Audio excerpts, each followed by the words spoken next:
AFT.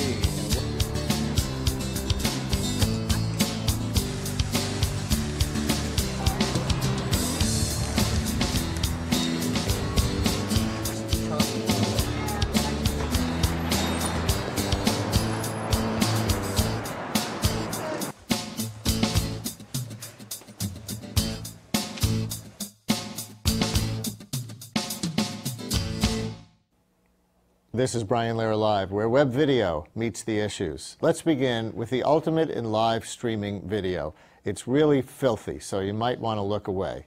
Yes, as you doubtless were thinking, filthy as in the newly available live webcam of the Gulf Coast oil blowout. And we are looking live right now at not the usual ongoing torrent of oil, but the failed blowout protector. BP, the oil company, had the webcam running anyway, but only after public pressure did they agree to make the live shot available continuously. If you want to check in yourself from time to time, go to any of the major networks carrying the feed. The latest news on the blowout is this. BP is poised to try a top kill. That means pumping huge quantities of heavy fluids into the maze of pipes you've been seeing just in these last few seconds, in hopes of clogging them up. Think Drano in reverse. That pumping could happen any time now, but it takes a while to work, if it works. A top kill has never been tried underwater before. What else are we looking at tonight? Hyper-local lettuce. Urban farming is going commercial right here in the city. Also on this 90-degree day, summer diversions, how the web can guide you to extreme spending or extreme saving this summer. Plus, of course, our video picks of the week, including this exuberant soul. I like my whole house. My whole house is great. I can do anything good. But should she drink the tap water? Yes. Let's look at water under pressure in our polluted environment, starting close to home. Sailing down my dirty stream, still I love it, and I'll keep the dream that someday, though maybe not this year, my Hudson River will once again run clear. One of the enclaves of the commercial fishery on the Hudson is a little village called Crotonville, New York. Half the people in Crotonville made their living, or at least some part of it, crabbing or fishing the river. For them, the environment was their backyard. It was the bathing beaches and the swimming holes of the Hudson River. But in 1966, Penn Central Railroad began vomiting oil from a 4.5-foot pipe in the Croton-Harmon rail yard. And the oil went up the river on the tides, and it blackened the beaches, and it made the shad taste of diesel, so they couldn't be sold to the Fulton Fish Market in New York City. Since that time, we've brought over 400 successful legal actions against Hudson River polluters. We forced polluters on the river to spend over $4.5 billion remediating the Hudson. And today, the Hudson River is an international model for ecosystem protection. This is a waterway that was a national joke in 1966. It was dead water. It turned different colors depending on what colors they were painting the trucks at the GM plant in Tarrytown. Today, it is the richest water body in the North Atlantic. Yes, that was Robert F. Kennedy, Jr. For 44 years, the environmental group Riverkeeper, with which he is associated, has worked to protect the Hudson River and its tributaries, as well as New York City's water supply. They've seen massive spills and dumping, including one here twice the volume of the Exxon Valdez oil spill in Alaska. Riverkeeper has fought industry and government too. What wisdom can they share with residents of the Gulf? Alex Matthiessen is the group's longtime president and joins us in our studio. Hello. Brian, nice to see you. And we will go back during this segment to the live video stream of the BP spill, and I'm curious to get your observations on what we will see when we do. But talk about the spill in Newtown Creek. We have a spill in Brooklyn that's larger than the Exxon Valdez. Yes. Actually, until the BP Gulf oil spill, the spill under Greenpoint, Brooklyn on Newtown Creek, a little-known spill, is 1.5 times the size, possibly 3 times the size as the Exxon Valdez, which to date was the largest oil spill in U.S. history. This spill is not only covering a 55-acre area underneath homes and businesses in Greenpoint, but it's also discharging oil into Newtown Creek, which makes its way into the East River, into the Long Island Sound, up the Hudson River estuary, and ultimately out to the Atlantic Ocean, doing a lot of damage along the way. And let's see, I think we have a map that we can put up. Let's see if we've got this. Well, okay, we don't have it yet. We'll put up a map in a minute, just so everybody can see exactly where in New York City this is. Yeah. But when we think of the BP oil spill, which we'll talk about in a minute, you think of a massive gusher of oil. Just, you know, kind of coming out all at once, or in this case over a period of weeks, you know, but in any case a big dump in one concentrated period of time. In Brooklyn it was very different than that, right? It was entirely different. First of all, the oil spill is believed to have started when underground oil tanks owned by Mobil and Standard Oil before it. And I think people can see the map of Newtown Creek. There we go. So tell us what we're looking at. It's the East River between Brooklyn and Manhattan, right? East River between Brooklyn and Manhattan, and then that one blue band you see is Newtown Creek. And the waterway going into, is that flowing into the river or out of the river? It flows into the East River and essentially serves as a divide between Queens to the north and Brooklyn to the south. And it's a heavily industrialized waterway. It's been used for all kinds of heavy industry for the last century and a half, and for that reason it's been largely neglected and forgotten. I think the justification by state and federal and city environmental agencies has been, well, we need heavy industry somewhere and this is where it's going to happen, so we're not going to crack down on it. But we rediscovered this heavily polluted creek in 2002 and filed a number of lawsuits, and we've had quite a lot of success. The difficult actor here, though, is ExxonMobil, that has been to date very resistant to doing more to clean up this oil spill. Let's go back to the live video stream of the BP oil leak. Again, this is live, and look at it. I mean, I'm not very informed in this area enough to know what this really means, but it certainly looks like it's gushing. This is really horrifying. I genuinely have a hard time looking at this. As somebody, I think, coined it, it looks like we've tapped hell, and it's gushing a very dangerous black liquid that is, as we have learned, is probably going to spread around throughout the Atlantic Ocean over to Europe by the time it's done.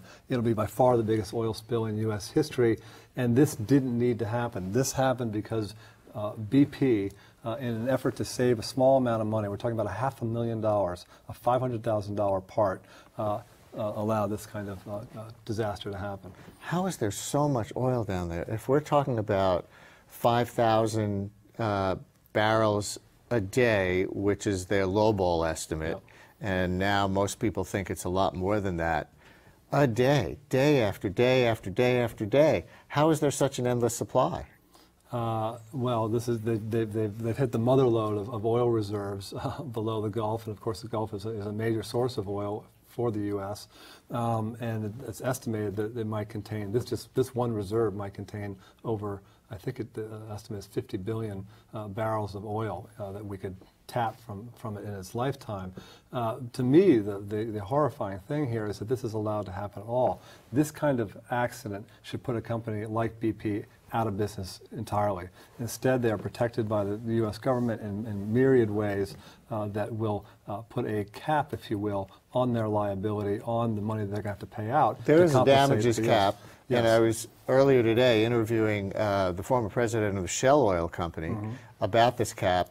$75 million is the maximum liability for an oil company for a spill like this under U.S. law. What a favor to the oil companies the U.S. Congress did when they passed it. And the former president of Shell was saying they should increase the cap so that it's at least indexed for inflation, and I don't know what year it was passed, but even that would be minuscule compared to the damages that could be filed. He would be thrilled if that happened, and for good reason, because it would really still represent a drop in the bucket compared to the kind of profits that BP and these other companies make. What we should do is lift the cap altogether, and these companies should have to pay dollar for dollar as much money as it takes to compensate the fishermen, the coastal communities, the local economies that have been whacked by this, and that will be paying a price for years and years to come. Just to put it in context, that's $75 million. That's compared to $5.6 billion that BP made in this first quarter alone. So again, this should not be allowed to happen. And if BP was facing an unlimited cap on their liability, this would never, ever happen. And that's the bottom line. The government has to be serious about regulating this industry if we hope to avoid this kind of accident in the future. So let's go back to Brooklyn. We have a slide of a photograph of Newtown Creek. This is by Anthony Hambusi from his new book, Newtown Creek, A Photographic Survey of New York's Industrial Waterway. Do you happen to know what we're looking at here? You know, I can't actually pick out this particular site, but this is one of the little inlets that feeds into Newtown Creek. By the way, it no longer is a tidal creek. It used to be, because it used to have wetlands and other sources of water around it. Now the only thing that creates a tidal pulse, if you will, is a sewage treatment plant at the head of the creek that discharges effluent into the creek and creates some kind of water flow. But basically, it's a very stagnant creek, and that adds to the problem when you're inputting so much pollution. A few more shots here, all from Anthony Hambusi's book, Newtown Creek, A Photographic Survey of New York's Industrial Waterway. Well, go ahead. I was going to say the irony is that some, and I'm not seeing some of the shots here, but some of these industrial shots can actually be quite beautiful. If you look at an oil spill up close, ironically, it can be quite colorful. And, yeah, it's got a lot of colorful color against the black backdrop. Yes, exactly. But that of course, belies how seriously toxic this substance is.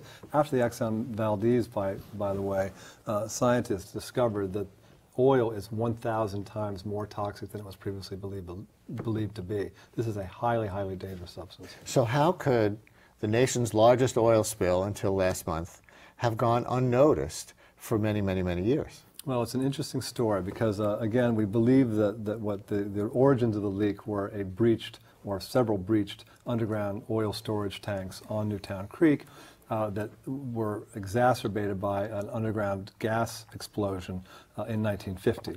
That probably precipitated and also accelerated the leak over time. It wasn't actually officially discovered until the U.S. Coast Guard was conducting an aerial patrol and saw a sheen of oil on Newtown Creek. And then it wasn't then that was in 1978, it wasn't until 1990 that the DEC, the State Environmental Agency, got involved and issued a consent order basically ordering a cleanup. And it wasn't until 1997 until it started. And the worst part of it all is it was really, in our view, an effort to shield ExxonMobil from any lawsuits from groups like Riverkeeper, because it was a toothless consent decree. No penalties on the company, no remediation to the community, no benchmarks, no timelines. It was an absolutely ridiculous. Who is it hurting? Well, it's hurting the people who live on the creek. It's very much hurting the property values of homeowners who live on the creek. It's alleged that oil vapors are coming up through the basements of some of the commercial properties, and at least previously under some of the residential properties. So there's a danger in terms of human health.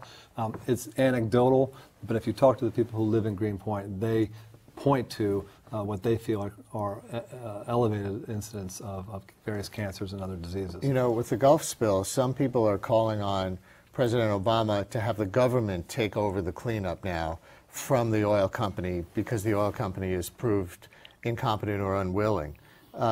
Does your experience with this and other pollution in New York and on the Hudson River argue for government being the best equipped to do this kind of thing?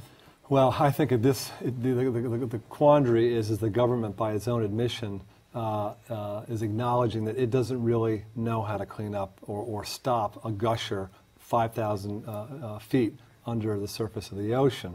No one really knows how to do this, and this is kind of uncharted territory, if you will. So if they took over, I'm not sure they have more technical expertise than BP itself. That said, I think that a lot of us feel that the Obama administration has not moved nearly fast and aggressive enough in making sure that BP does everything it can and deploys all the resources necessary to get this thing under control. Let's put up the shot one more time. Again, this is a live webcam video stream of the oil gushing from that leak in the Gulf. Alex Matthiessen, we think that this may be during the top kill procedure, so-called, as they try to stuff the leak by stuffing stuff into it,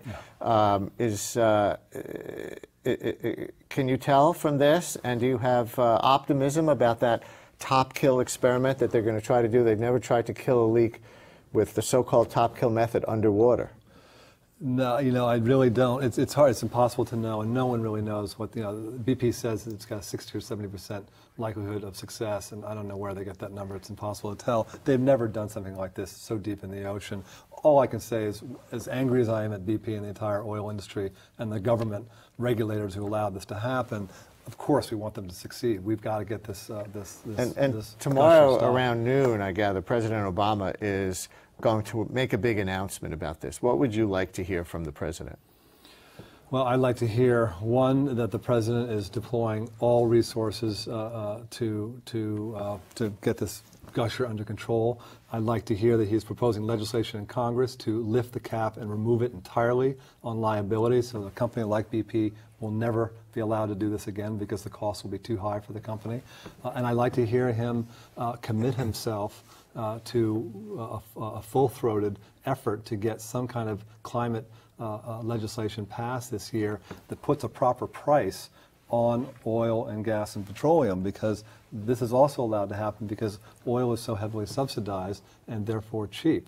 And if we were actually, as Americans, and by the way, you can't put all the blame on BP. They've got shareholders to answer to, but we, the consumers, are also largely responsible, whether you're a shareholder of BP or whether you're filling up your SUV every week or even your smaller car. We all have a role to play here, and I'd like to see Obama, the president, call for some kind of carbon tax or a very rigorous cap and trade bill. Well, we will see what the president says when he comes out and makes what we're told is going to be a major announcement on the oil spill around noon tomorrow. Alex Matthiessen, thank you very much. It's been a pleasure. Thank you. It's Brian Lehrer Live. Here are this week's online video picks. Number one, look what showed up on the website of Arizona Governor Jan Brewer. She thinks opponents of her tough new immigration law haven't read it carefully, or they wouldn't be concerned about racial profiling.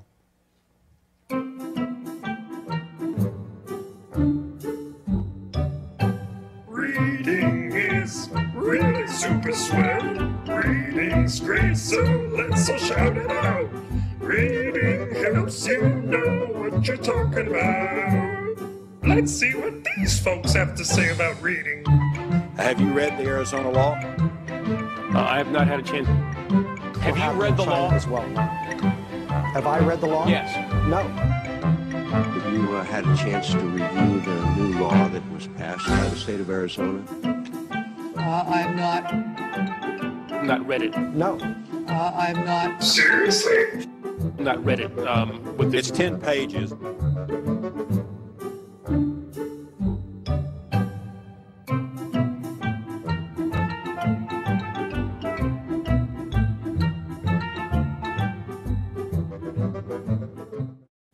When you do read the Arizona law, you'll see that local police are only allowed to check your immigration if they make some other kind of law enforcement stop on you first.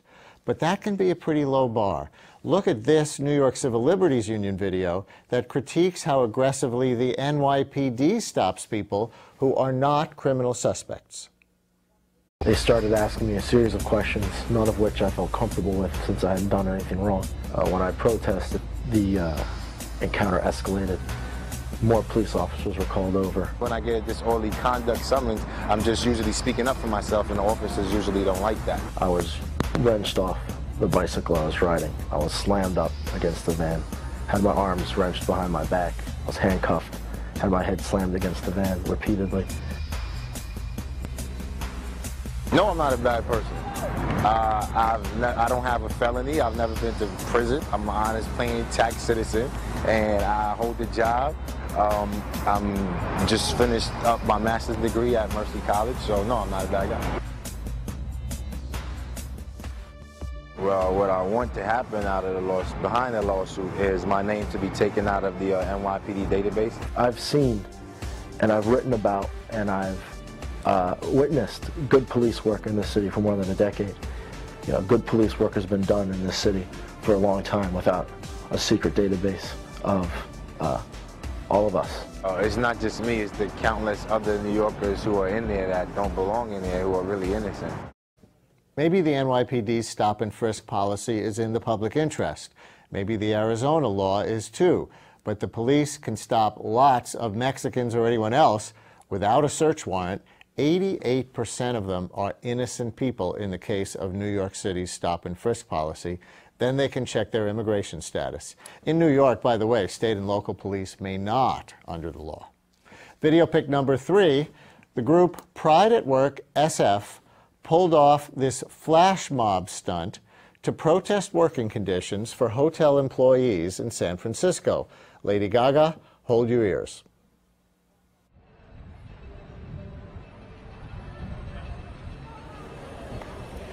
They're all interior rooms. I would have those for $199. Oh, those don't have a view. A deluxe room with a king bed. I would have those for $239, or a grand view with a king bed, which is our highest category room.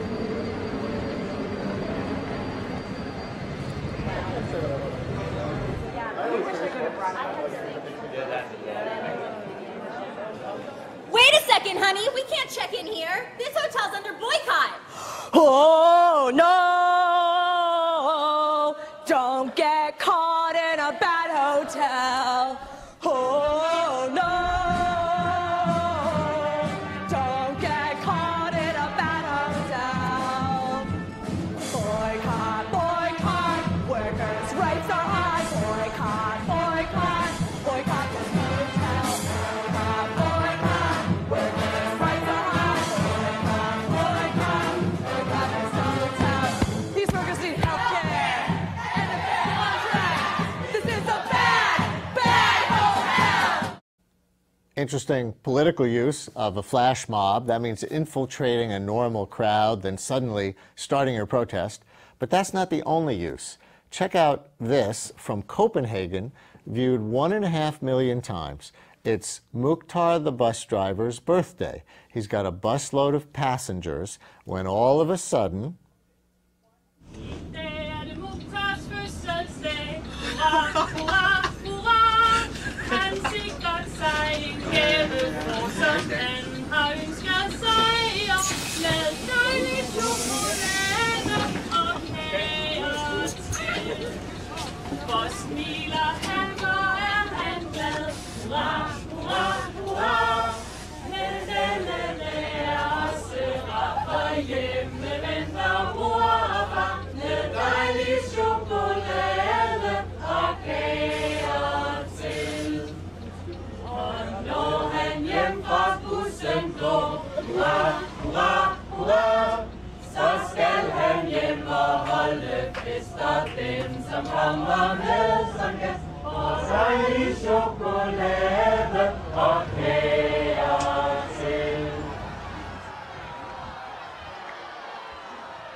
happy birthday in Danish, I guess. Those were some of his regular passengers who got together to plan that surprise.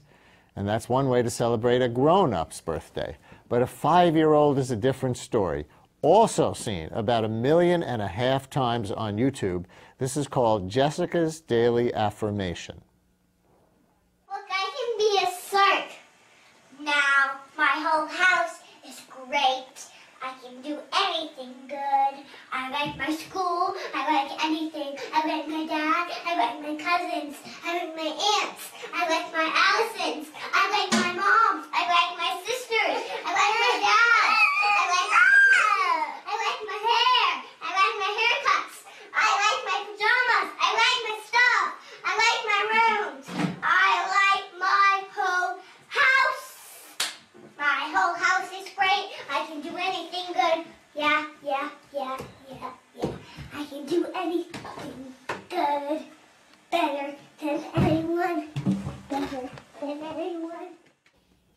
That video became viral recently, but it was shot in 2001.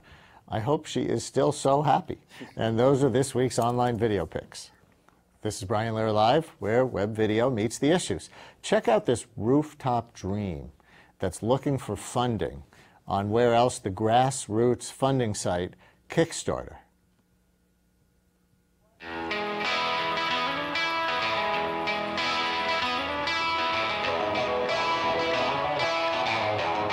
Hi, I'm Brandon Hoy. Hi, I'm Gwen Shantz. Hey, I'm Ben Flanner. Hey, I'm Anastasia Cole. Hey, I'm Chris Parkey. We are Brooklyn Grange. We're gonna build a farm on a roof, 40,000 square feet.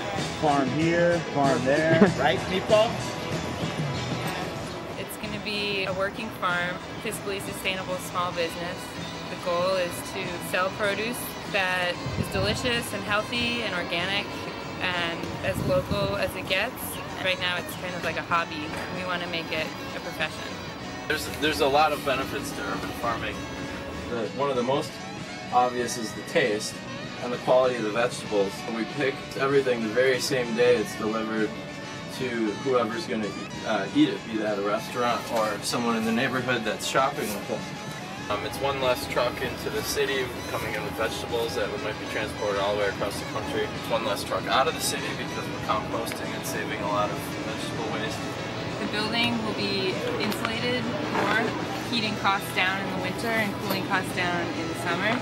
To the neighborhood, it adds green space, it improves air quality, it reduces the heat of the neighborhood in the summertime because normal tar roofs soak up heat during the day and then they disperse it at night. It's also good for the city because green roofs like ours absorb a lot of water and it keeps it from clogging up the sewer system, which is actually a huge problem here in New York. I think that everything here is gray and brown, and then to, like, you know, just green a little area. If it wasn't for things like Central Park, we would just be in a concrete jungle. That is Brooklyn, people. Urban agriculture. It started small here in New York. From a growing patchwork of community gardens in the late 70s, we now have rooftop dreams like we just saw. Urban agriculture has come a very long way over the last 35 years, and it would not have happened without the city's first agriculture extension agent, John Ameroso. This spring, John formally retired from his post at Cornell University, but he is, we hope, keeping his hands dirty, and it is with great pleasure that we welcome him to our studio. Hey, Brian. Hello. Hey, Brian, thanks. So when people hear agricultural extension agent from Cornell, they think you're working up in Ithaca, you're going out to the dairy farms in Western New York, that kind of thing? No. No, well, that's basically the way it was for, you know, the past, since, you know, the early 1900s, as you worked out of the campus or you worked out of the counties, and you dealt with dairy farms. You didn't deal with anything in the city. But again, there's people that ask me too, oh, you work for Cornell. You live up in Cornell? I says, no, I live in Carroll Gardens, Brooklyn. So I lived for the past 34 years. Extension is an arm of the university. Cooperative extension is we bring programs from the university to the community. Basically, years ago, they were like home economics, dealing with nutrition and health, 4-H, everybody's heard of 4-H programs, and also agriculture. All that's still being done in other counties throughout the state, but we don't call it home economics. Most of the money is going towards nutrition and health, and that's the bulk of our programs in New York City. And is this real? I mean, put the video that we just saw in some context, because even when I say the words urban agriculture, you know, 3/4 of the viewers right now are probably saying, oh yeah, urban and agriculture, like those words go together. Those terms didn't exist as early as the 1990s. We used to call growing food in the city, and then we used to call it community gardening, then we called it community horticulture. We never used the term agriculture, because agriculture implies that you're producing food. You're not just growing food for yourselves or for fun. When you say the term production or agricultural production, urban agriculture means we're growing food not only for ourselves but for other some kind purposes. Of distribution. By the way, a correction, I was told that scene was from a location in Queens, not Brooklyn, so don't want to leave you Queens people out if that's true. Do you know where last video, that is? one? Do you know? I thought that was the Brooklyn Grange people. I thought that was Brooklyn. All right. Brooklyn Grange in Queens, my producer is telling me. So. Oh, because you mentioned that you said it was Brooklyn. Brooklyn Grange. But the Brooklyn Grange, it's like agriculture. You know, Brooklyn produces for other boroughs too, I guess. Yeah. But community gardens used to be to build community, not actually for the food, right? At least not primarily. When I started in 1976, it was kind of a novel idea. One of the assemblyman, Fred Richmond, at the time wanted to, he said, why can't we have an agricultural agent in the city? So he got a small grant. And it was basically to work with community garden programs. And when I started, I worked primarily in Brooklyn with some sites in the Bronx and other places. And then in '77, we expanded the program. But at that time, when I came into the city in '76, it looks different, nothing like it looks now. Example would be East New York or the South Bronx. I had just come back from Vietnam. It looked like Vietnam in some of these cases there, where you had full burnt out blocks. And just community garden was more of a means for communities to kind of reclaim their neighborhoods, get themselves together. If you had a block and you had a couple of empty lots in it, they were kind of garbage strewn, the block got together, cleaned it up, bring together, beautify it a little bit. Right, so it wasn't particularly for the food production. Gardening was the tool to do this. But now we're going to play a video of an East New York garden community garden manager these days talking about what her community garden provides to the neighborhood now. This garden has been in existence since 1998, and a lot of food comes out of this garden. It might have been 2 or 3 or 4 houses here that was abandoned. Community gardens are not just places to put food.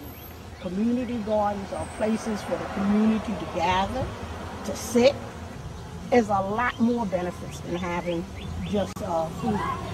This used to be a not that nice area with the bad stuff. Any place that you have community gardens, the values of the properties increase. The average young person don't know that string beans don't come in a can. One of the things I found with youth is even on days when they're not supposed to work, they come to the market. They see what they have done, how important it is to the community. You know, they just won't hang out. So instead of them hanging out in bad places, they're hanging out here in the garden. Do you know her? Do you know that space? Right, because I've worked with her. I'm just blanking out on her name right now. She had taken over what was once a community garden in East New York off of Schenck Avenue that was abandoned for a few years. It was like after the time period of when that garden was there to bring people together to clean up.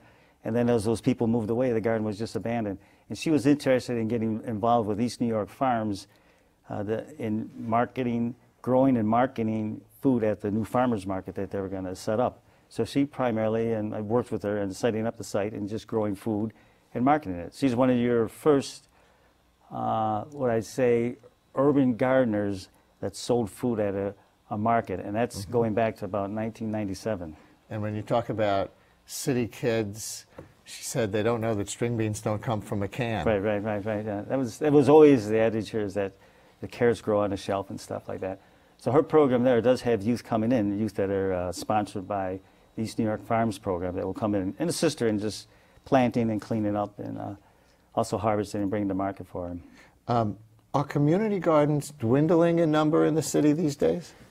In the 80s, at one point, there was on record about 1,700 community gardens. And right now, I think the figure stands, Operation Green Thumb says it's around 600. Wow. Yeah. But that's... 2/3 of them went away. But that's not bad, because a lot of the places we had where gardens existed, no housing existed. So a lot of these communities, I mean, the garden was there, but then development came in and built the low to middle income housing, which was fine, particularly in East New York and the South Bronx. So that's all right. Joanna Willens, by the way. Yeah, Joanna Willens. Is her. I've known her for such a long, I'm looking at blanking out. Yes. So the housing came. So what about some places that are kind of being depopulated now? Look at Detroit. With people leaving, city government there is trying to figure out what to do with all this space after the city was shrinking anyway in terms of population, and now the foreclosure crisis in the last couple of years has accelerated that. Do you think there are cities like that that present opportunities now, maybe Buffalo in upstate New York, for actually going back to some gardening, farming in what we consider cities? Right. It's a new movement in both Detroit and Buffalo. An example, Rochester is thinking about doing some of these things. I'm actually from Buffalo, and I had visited one of the projects over on the west side of Buffalo. I kind of grew up, the Massachusetts Avenue project, where they had taken over some empty lots on the old west side, growing food. It's in the city here, I don't like to say just because we're here, but in urban agriculture, we're way beyond other cities and what they're doing as far as support from Operation Green Thumb, support from market systems, and just the idea that we can grow and sell food here and people can actually make money out of it. But the difference between Detroit, Buffalo, and New York City is in those cities, you could actually buy the land for your farm. And Massachusetts Avenue project in Buffalo, I just heard this past winter that they put a bid on 2 lots that were in their neighborhood and bought them at a reasonable price. We can't do that in New York City. Right. And we need like American Farmland Trust to buy the land for us and then to hold that land into farming, or hence just be, example what's being done is a lot of it's becoming parkland. That's why we go up on the roof, like Brooklyn Grange. Right. Let's show another video. Right. This is local kids narrating their visit to the Red Hook Community Farm. Look, a brain. It's orange. It looked like a brain. Another brain. My brain. It tastes like an orange.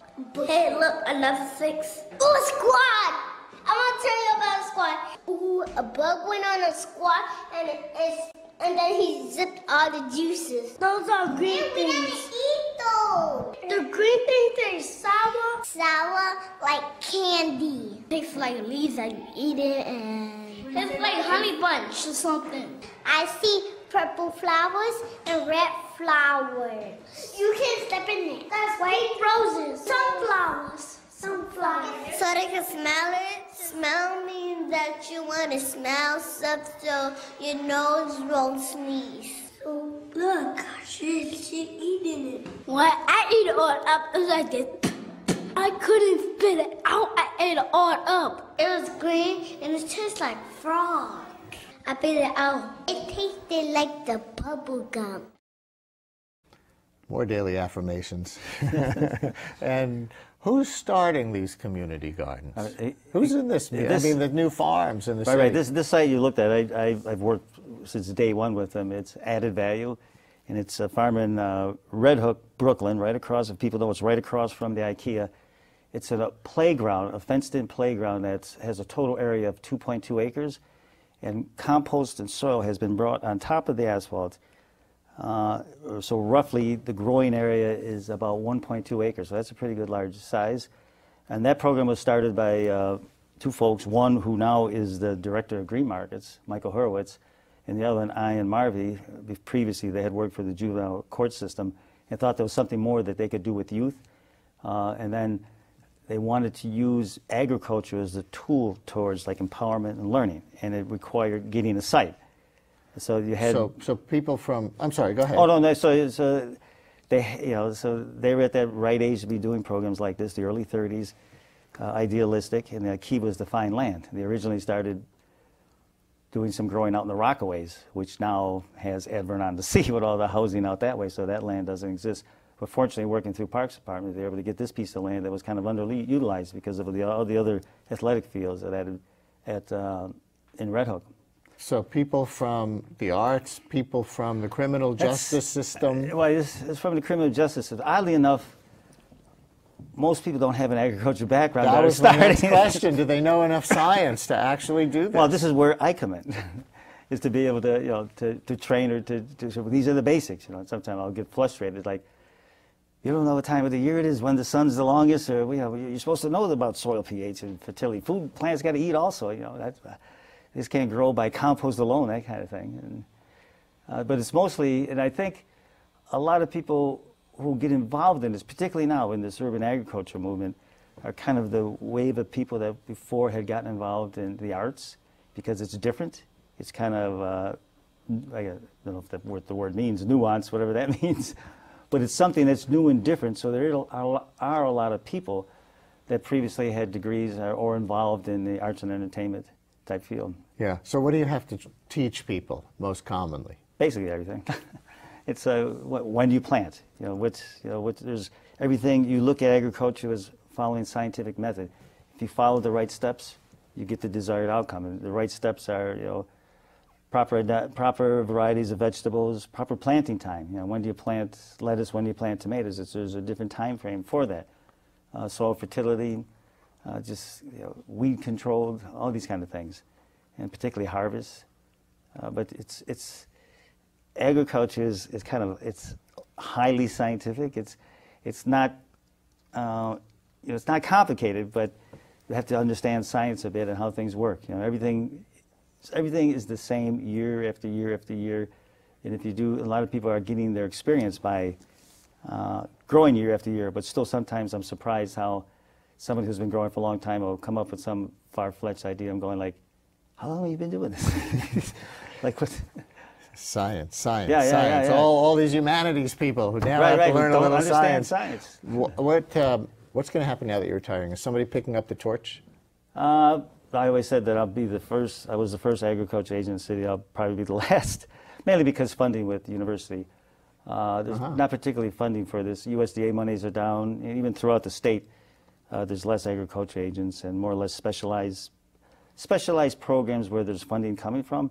In New York City, we're doing quite well with cooperative extension simply because our program is mostly nutrition and health, where monies are coming in from USDA, from a Cornell Medical Center, our medical school, from health department, supporting basic programming in high-risk areas with high diabetes, asthma, all of it. So you picture the areas in New York City, and that's where, in the past year, we've set up, when we were a dwindling community extension in the city, we've now expanded, hiring a lot of community educators, and we now have new offices in Bronx, Queens, Brooklyn, along with our main headquarters, actually right down the street here.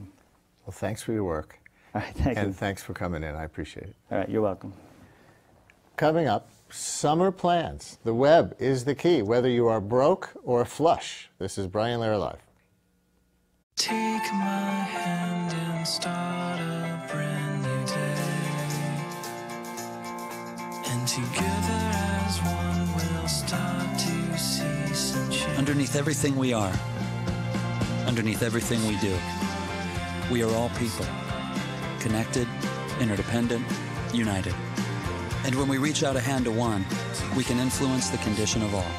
That's what it means to live united. Did you know CUNY leads the way for students with disabilities? CUNY leads to my career as a healthcare professional. CUNY leads to my career as an accountant. CUNY leads to my career as a music teacher. CUNY leads means linking employment, academics, and disability services. If you're a CUNY student with a visible or invisible disability, the City University of New York offers eligible students free career development and placement services. Gain access to exciting employment opportunities through the power of a CUNY education. As an employer, CUNY Leads provides me with a more qualified, diverse workforce. Each campus has its own Leads counselor, a go-to person who knows you. And helps you enjoy every aspect of college life. For more information and to find out if you qualify, visit cuny.edu/CUNY Leads. CUNY Leads to the career I always wanted. This is Brian Lehrer Live, where web video meets the issues. Planning to travel this summer? Nowadays, most of us turn to the web, check out destinations, even book our own flights. What's happened to the travel industry during this digital revolution, and what's next? Drew Patterson knows. He helped make it happen, founding kayak.com and JetSetter, where he's the CEO. Welcome. Thanks, Brian. What's JetSetter? JetSetter is a new site. It's a membership-only travel site, so you have to belong to JetSetter to get access to it. And what makes JetSetter distinctive is we have flash sales. So our sales last for just a couple of days, but the things that we sell are highly discounted. So you'll get prices that are 30 to 65% what's available elsewhere. And the other piece that I think distinguishes JetSetter is it's highly curated. So we focus on a limited number of properties things that we think are going to be really spectacular, going to be very memorable. And we have a team of people that goes out and actually negotiates relationships with those partners, and then goes out and does primary research and writes reviews and ensures that they actually live up to our standards, and then tries to set expectations with consumers so that they know what they're getting themselves into and are fully informed. And so a consumer would need to join JetSetter as a member and pay a certain fee, and then they have access to whatever you're listing? There's actually no fee, so it's free to belong, but you have to be invited. One of the ways that the business works is there's a sort of social component, and so we have some level of excitement and also kind of similarity in our membership. And we know the kinds of things that we're looking for, in part because people are invited to join the business. And where did this business model come from? You worked in the more establishment travel industry. What gave you the idea for something like this? Well, there's been a ton of innovation and a ton of creativity, I think, in e-commerce in the past year. In our case, I got connected with some of the folks at Gilt Group, which is helping sponsor our business, and this is one of the examples of in the retail category. You're starting to see group buying models like Groupon, Gilt, which is, again, this invitation-only model for fashion. To me, what stood out around that was there was, again, a similar need in travel. And so part of it was, I think, giving people discounts and values that they couldn't find elsewhere. But I think the other piece of the problem that I think we're very focused on is helping people come up with better decisions and helping them discover new destinations. I think it's one of the ways in which the industry doesn't work very well today. You go to a site like Expedia or Travelocity or Orbitz or Kayak or others, and they all start with a basic assumption, which is you know where and when you want to travel. And so you get a nice little search form with generally a flight search that says, tell me your dates and tell me your destination. And that works okay if you know where you're going. For the holidays you're going home to see your family, that's fine. Every traveler at some point has to solve those problems. But as you think about a vacation or an escape, it's not really where you start. You want to be inspired, you want to discover, you want to learn about something. And I think that's where these other sites fall down, and that's where we try and step in. So imagery, storytelling, narratives, inspiration, that's at the heart of our business. And how does a business like this change the travel industry? Well, I think one of the things that we do is we make it easier for travelers to discover new destinations. And I think that there's broadly a set of themes that are driving the industry in that direction. But again, the implication is, I think what it allows is travelers to find places they hadn't heard of previously. So there's a wider array of again, whether it's hotels, resorts, tour operators, places that they may not have discovered, things that they've dreamed about but didn't know how to access. Now those things through experiences like JetSetter become possible. What are consumers talking about in Twitter and Facebook? Well, I think they need help. I think when we do the research, the most commonly cited source of information as travelers think about planning is their friends. And I think that's a market failure. I think part of what happens, again, is the established sites that are out there, the established services that are out there, don't help people make good decisions. So where should I go this summer? That's a great question. I can tell you personally, I'm going to be going to Greece. A friend of mine happens to be having a wedding. Yeah, it is in the headlines. So there's certainly a bit of news around it. I think as an American, you benefit from the euro being a bit more affordable.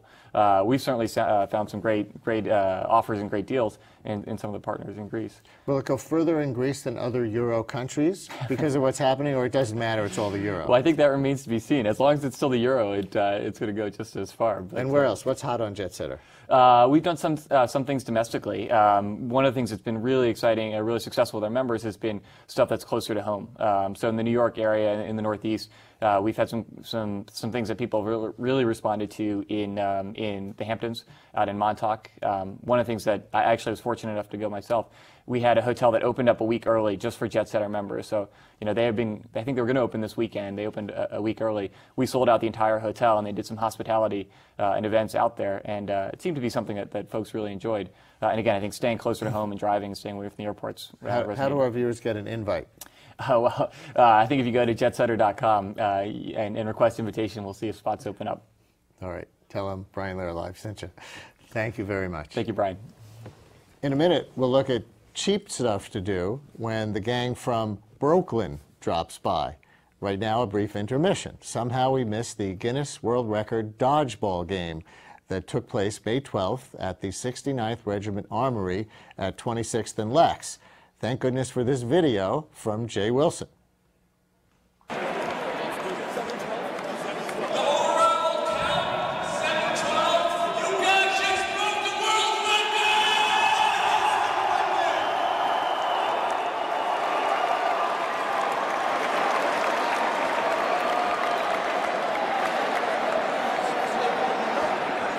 That's awesome. Guinness history here.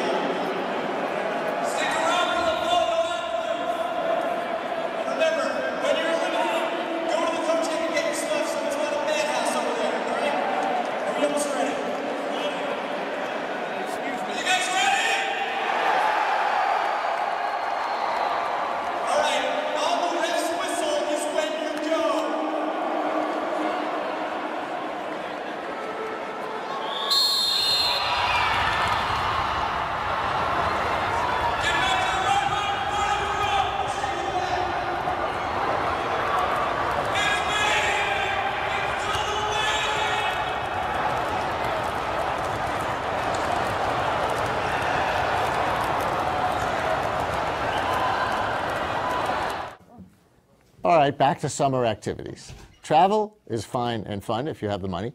If you don't, you could still make the summer special, but you need professional advice on how to scrounge for bargain food, fun, and stuff. One smart place to turn is the webzine Brooklyn. That's Brooklyn, as in broke. Yes, joining us via Skype, Faye Penn, the founder of Brooklyn, and here in the studio, contributors Rocky Mills and Tim Donnelly. Hi, guys. Hi, Hello. how you doing? Now this is forum meets content here? Yes, I'm going to take this to go. This is some of the food from our green room. Yes. Like any, self-respecting television station, we have a little food as a guest wait to come on the air, but you actually brought it on the air. Yes, She was very excited about it when she saw it. So it's still free all day today. This is Yeah. the Brooklyn. More free food. She's not spent any money. The Brooklyn ethos. Yes. Yeah. Yeah. Where'd you get lunch? Are you trying to interrupt, Faye? I just want to know what it is. Oh, I've That's got black and white cookie, crumb cake, watermelon, pineapple, blackberries. It's It works. It's yeah. And the goal is to spend no money? That's her project, I'm doing a no spending, or at least making money off of free things, and then I can use that money towards other free things. Like what? What's an example of that? Well, I do a lot of scavenging. Yeah, sorry. I Go could ahead. sell this. Sell this out on 34th Street? Yes. No, I'm scavenging items. I got like a bookshelf on the street. I sold it for $20. I got my Metro card. I used that to get here. Other things like this I can take home. I do like buy one, get one free wine, and I tell my friend I'll bring her a bottle of wine. She pays me. So I got a free bottle. One. Right. Yeah. Faye, where'd the idea for this come from? For Brooklyn? Yeah. Well, it started about the fall of 2008 when the market was tanking and the magazine industry was collapsing. And I've been a longtime magazine editor and writer, a newspaper writer too. And suddenly everyone around me was very depressed about the state of things, and understandably. I, however, was not depressed because I inherited a small sum of money around that time from somebody I wrote about in my first story for the New York Post about 15 years ago. I profiled a taxi cab driver, and she, I guess she liked the story because when she passed away, she left some money to me. Wow. And I wanted to do a creative project with it. And it seemed like the time to do an upbeat, sort of cheerful site about the way people are living right now. And I bought the URL from a guy in Williamsburg who already had it, who sold it to me. And there came Brooklyn. What's your role here, Tim? I'm the contributing editor to the site, and I live the lifestyle of Brooklyn all the time because I don't have any money. So, like what? Very big into finding free samples, very big into finding free events, free movies, free art shows. I really like New York because it's a really easy place to live if you don't have any money. There's a lot of things to do. That's the opposite of the conventional wisdom. How about stuff to do is. this? Right? How about stuff to do this summer? We have a bunch of great stuff we've been writing about on the site for stuff to do this summer. We just did a good thing today about hiking trips you can take within the area, including Staten Island, Long Island, places you can go for under $10. We have a listing, let's see, we've run listings of the free movies that are coming up in the city, including Brooklyn Bridge Park, which starts this summer. Free movies, you can go out there, bring some food with you, hang out.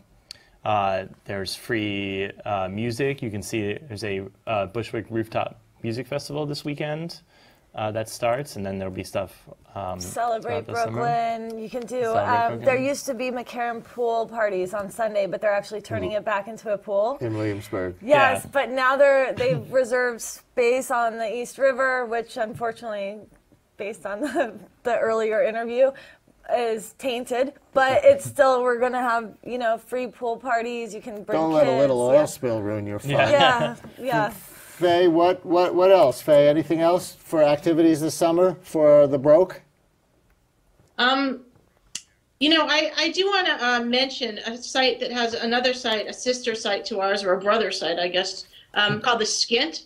And I don't know if your readers are familiar with the Skint, but it's, or your viewers rather. It's theskint.com, and every day they publish an amazing list of free things to do around New York City, freebies that are offered through different sites, things that are upcoming. The Skint, THESKINT?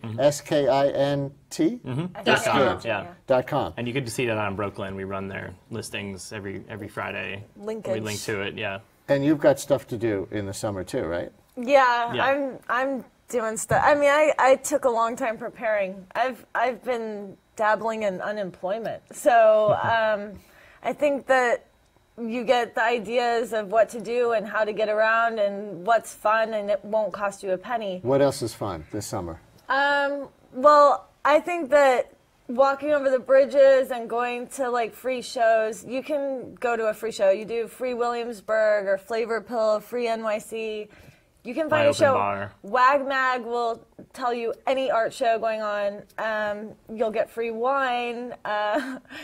You can always invite friends over for, food and we're really potluck. Potluck where you don't actually contribute. We're really big on the idea of maybe the recession is ending, but that doesn't mean that the idea that we need to spend more money all the time.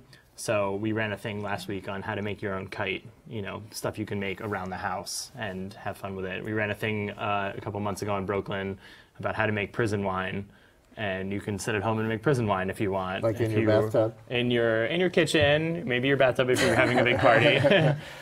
You laughed before, we have 30 seconds, when I said it's the opposite of the conventional wisdom that New York is a good city to get by in without any money. Yeah, well, I think New York is an easy city to spend money. And we were talking about this. I used to work in Midtown, and getting off on 34th Street, I can't wait to get out of here. I can't imagine all these people spending, but I think that, you can live for free. You can basically do anything you want and not spend a penny. Just remind me, which is the day for free food at Whole Foods? There's one Wednesday 5 to 7. And it's Beth is the chef. She has awesome stuff there and recipes. And then Thursday, Twitter for Whole Foods, and you can get a $25 gift card there. Great tips. Gotta go. You may now leave Midtown. Yeah. Thank you all very much. Thanks, Brian. Thanks, guys. And that's it for this week's show. We're here live Wednesday nights at 7:30 or anytime online at brianlehrer.tv. And tune in to my daily radio show, 10 a.m. on WNYC Radio. Tomorrow morning, New York Times language columnist Ben Zimmer on who put the word social in socialism and social networking. That's 10 a.m. on WNYC, 93.9 FM, and AM 820. Talk to you then.